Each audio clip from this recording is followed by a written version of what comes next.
A game of musical chairs is over, and an intense primary battle on the Democratic side begins.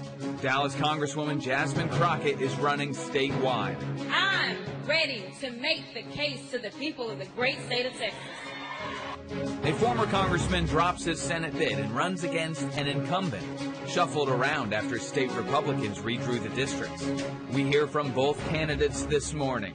We're going to have a very robust campaign cycle to flesh those out. Plus, are we on another collision course when it comes to property taxes? The top two Republicans in the state lay out different visions to address the problem. That's just ahead.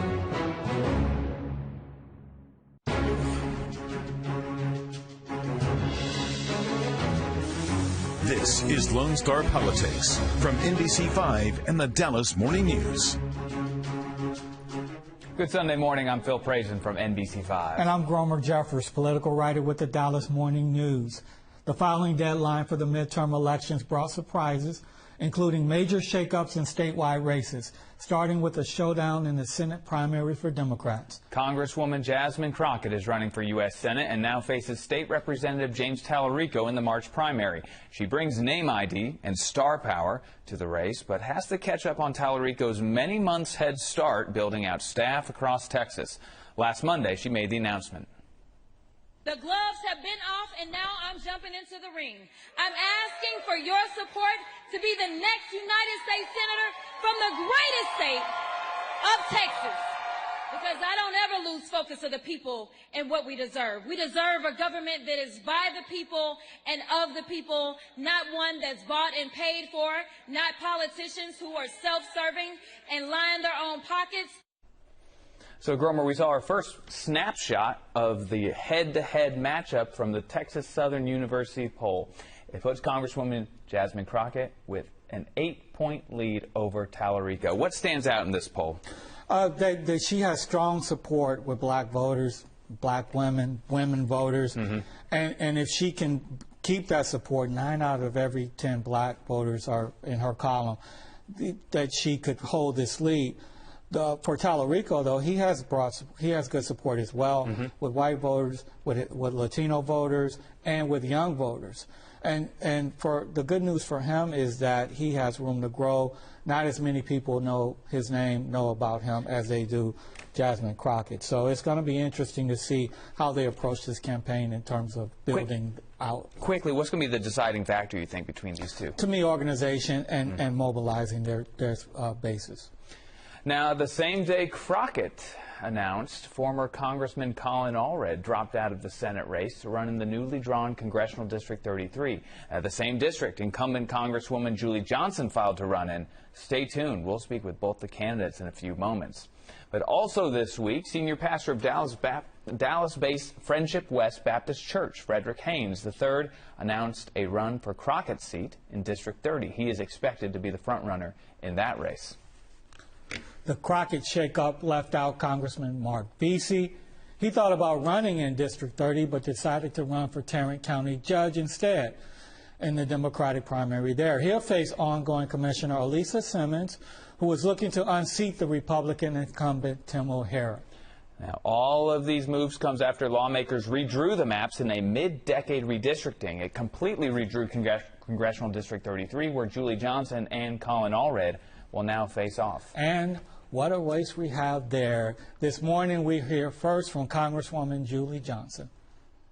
We get through filing period and you're in a competitive primary, it looks like. Why should somebody vote for you and not now former Congressman Colin Allred? Well, I think, Colin and I have very different records. I have been able to actually achieve results for our community and for Texas. And if you go down and look at what I was able to achieve in the Texas legislature, let's just take health care, for example. It's a critical issue. It affects North Texas. Everyone knows I have been a strong champion for health care. I've been able to pass legislation in the Texas legislature, and I have offered multiple bills about improving access to health care here in the Congress, and Colin never did. Another example of that is a prescription drug accessibility bill. He refused to sign on to it when he was in Congress. I'm a champion of it. So we have very, very different records on issues that are going to affect our constituents and our communities. We're going to have a very robust campaign cycle to flesh those out. Now, last time we talked to you in this game of musical chairs, you told us that, this was all going to work out. You guys were going to not run against each other anywhere. What happened in these last couple days? Well, that was certainly my understanding. And, I'm a team player. I like to work across the bench to make sure that we do everything we can as a slate of Democrats. I think I'm well known for that, of being a good team player up and down the ballot. I was as surprised as anyone when Colin made the decision to jump out of a Senate race that he was losing. He lost the Senate race before. It's not surprising. He was losing again. He was very behind in the polls, behind Jasmine and James Tallarico. So it's not surprising that he did that, but I had no heads up. Nobody let me know about that. I was as surprised as everyone else.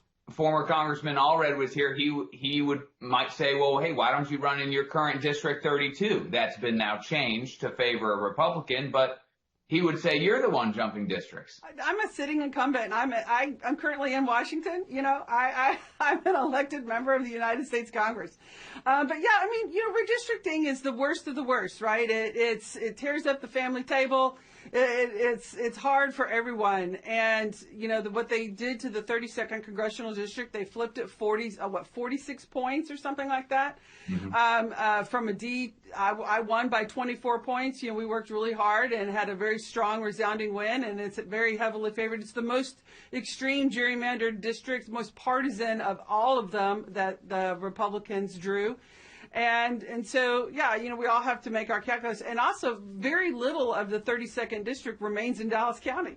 And I've been representing Dallas County. I've lived in Dallas, oh, good Lord, for 36 years now. And, Dallas is my home, and it's kind of what we do. And so they took so much of it and pared it out to East Texas. It really was not the same district anymore. And so I'm filing to run, for the 33rd district, which has a significant portion of my existing congressional seat and a significant portion of my state legislative seat. So I've had the chance to represent over half of the people in this new 33rd district. So, and the outpouring of support has been unbelievable. It's been really amazing. Representative, when I spoke with Allred about why he decided to shift to District 33, he said, quote, during this time, we need our best players on the field. What does that mean to you? How do you react to that statement? Well, I think I'm the best fit for this district. It's been overwhelming, the support I've received, and I think people want somebody who actually gets results. And I have a clear, long, very established record on results for our community that he does not have. And so, obviously we're Democrats, so we agree on a lot of things, but we have very different aspects to us and what we've been able to achieve in our terms of elected office. So, at the end of the day, what we all know what really happened is that he made an attempt to go for the Senate. He was soundly rejected by the voters in the last election cycle, and he's been soundly rejected this cycle. And I think he needs to take some introspection and look at why he couldn't poll more favorably, why he chose to bail. And at the end of the day, what will make the difference for you think? What's your path in this district? That is a Dallas County anchored district, but both of you probably have some level of support there. Yeah, I have been overwhelmed with the vast amount of support. My phone has been blowing up the wall. We've received a ton of financial contributions and just shows of support. And, I have a lot of support here in the Congress as well, which has been incredible. People who have served with both of us. I promptly and immediately received the endorsement of Elect Democratic Women, which is 100 Democratic women who served with him and me and said, we want to stand with you. The New Democratic Coalition is one of the largest Democratic caucuses. He was a member of that. I'm a member of that. They have unanimously endorsed me in this race as well. So I think you can also take a look at what's happening with the people who have served with both of us, and they're choosing me at this time. That was Congresswoman Julie Johnson. Up next, her opponent for District 33. When Lone Star Politics continues, former Dallas Congressman Colin Allred on running against his successor.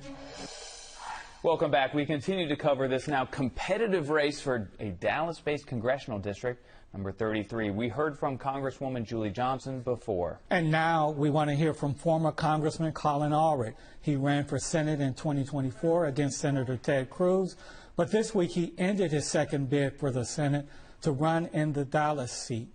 And joining us now is Congressman Colin Allred. Thanks for being here with us this morning. Yeah, thanks for having me. I appreciate it. So it's now a competitive race to the voters in the Democratic primary here in the Dallas-based seat. Why should they vote for you and not Congresswoman Julie Johnson?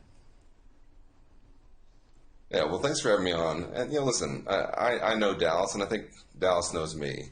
I was born and raised in this district, and I know it well. And I've served it before. I've already delivered $135 million in federal funding to this district during my time in Congress. And listen, we have lost representation, and we should be very clear about that. The gerrymandering that Donald Trump and the Republicans in Texas have successfully done to us has reduced the number of voices that we're going to have to represent Dallas in Congress. And I am somebody who can step right in and be a loud voice and a national voice for us from day one. And we need to have our best players on the field at a time like this. And listen, I've spent months going around our state and around our communities, talking to working people about what's going on in their lives and having authentic conversations with them about their hopes, their fears, their dreams. I know what is needed in this moment to respond to this crisis that folks feel, both in terms of our democracy, in terms of affordability, and of opportunity. And I know how to unrig what I consider to be a rigged system. And so I'm humbly seeking the support of the folks here in my hometown. And listen, this is something I'm looking forward to having a chance to serve. When we talked to Congresswoman Johnson, she put forward the argument that she's delivered more in her time for Congress than you have. She points to a prescription drug accessibility bill that she signed on to that she says you didn't sign on to. What's your response to that, and what do you think of her argument that she's going to make? Well, I don't think much of it, and that's okay. Listen, she's been there for less than a year, and she's spent her time trading hundreds of stocks, making herself fantastically wealthier, while people out here in Texas in the real world are struggling to get by. And I take real issue with that, because for 6 years in Congress, I never traded a single stock because I did not believe that it was ethical. We have access to insider information. And I thought, even though it was permissible under the rules that we had at that time, that we should change that. And I was part of the efforts to ban stock trading. Unfortunately, Congresswoman Johnson has gotten right in there and decided that this is how she's going to approach serving a district that really needs her to be more focused on them than on herself. I have always tried to lead in a way that shows that it's possible to both deliver, but to do it with dignity. And that's what I'm going to continue to try to do for this newly drawn district. Congressman, just to be clear, you're not suggesting any impropriety or anything illegal with her stock trades, are you? No, of course not. But listen, I think it's gross. And I think that we should ban it. I was part of efforts to ban it when I was in Congress. And I think that even if you are allowed to do certain things, that when people look at that and they think, is this really an indication of how you see serving in public office? And the way I see it is that it has to be about the people. And you have to do everything you can to be as transparent as possible, but also to eliminate any feeling that any action you may be taking is not in their best interest, but is for yourself. And that also includes the contributions that you take. I, for example, for 6 years, never took a single dime of corporate PAC money. You can. I just decided that I didn't want folks to think that that was why I was making a certain call or a certain vote. Julie's taken a very different approach in that as well. All right. Well, Congressman, your decision to not run for Senate and run for Congress, when you ran against Senator Ted Cruz, you left the House, the U.S. House, very disenchanted. You felt that it was dysfunctional, and quite frankly, it didn't appear you liked it there. So why go back?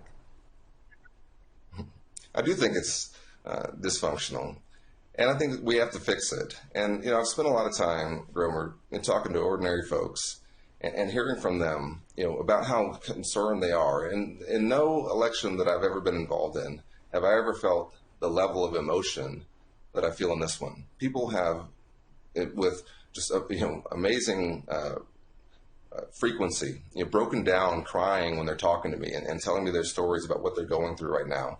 There is such a high level of fear that we're losing our democracy, a high level of fear in immigrant communities, a high level of fear that they're not going to be able to get ahead. There's so much going on right now, and we need to have leaders who can both listen to those voices and can be a strong voice for them.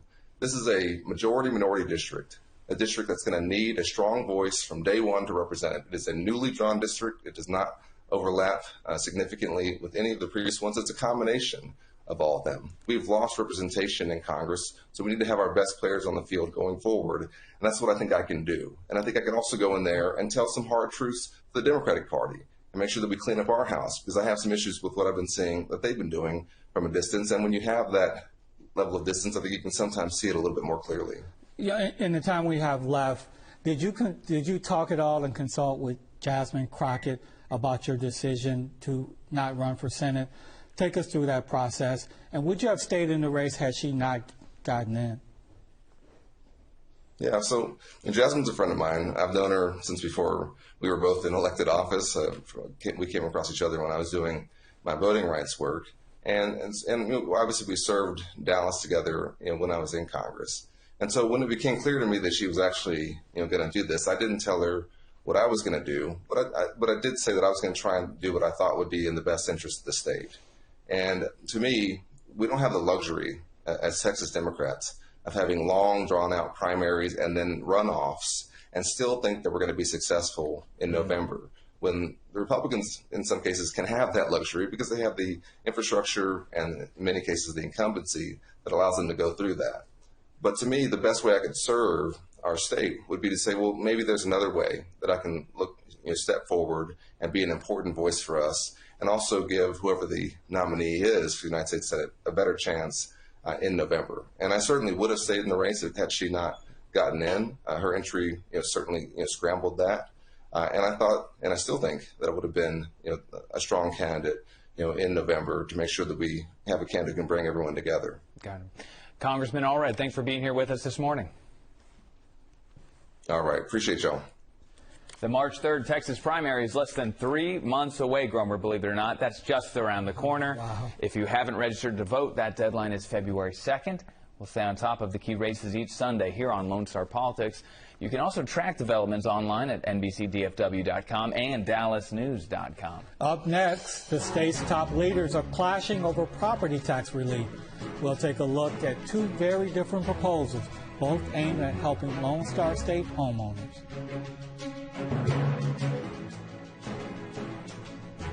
All right, Gromer, we may have another grudge match between the state's most powerful Republicans again when it comes to property taxes.